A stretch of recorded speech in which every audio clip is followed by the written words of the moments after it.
delivered in 24 hours. Yet the autopsy report found undigested food in Kurt's stomach. Matching Joe's account, this meal would have only been just a few hours at most before his death. Joe says Kurt came home Saturday early morning and ate and died 24 hours or so later. This was clearly a fictional addition to Joe's testimony by Chris Todd the Fraud. In Joe's book, he makes it clear that he doesn't want to mention dates, only the days. This must have been a deal with Todd, a compromise. Kurt died Monday morning. Remember Joe's daylight savings dilemma? It was likely around 2:30 a.m. and not 1:30 a.m. Zach pointed out Mark's song, Sunday night, 2:30 a.m. This isn't as confusing as it sounds. Sunday night at 2:30 a.m. equals Monday morning, 2:30 a.m. Mark wrote in his autobiography that Grant and Dylan began searching for Kurt on Sunday, but not before first buying smack from multiple dealers up on Capitol Hill.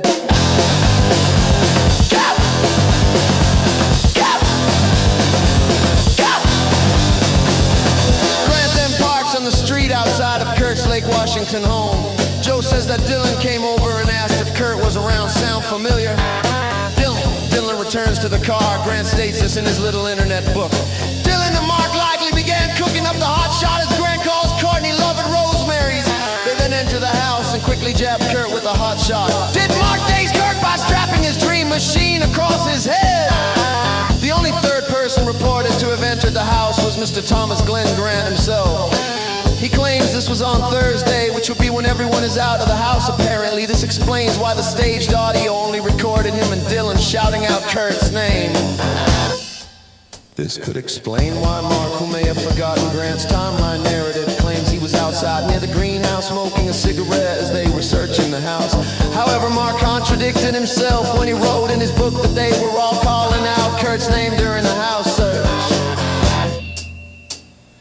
Duff and Mark both agree on the fourth. Courtney puts his death on the fourth in her online ambient rant. Grant says the fourth, Maureen Herman, was told by Dylan that he and Courtney found Kurt's body before the police did.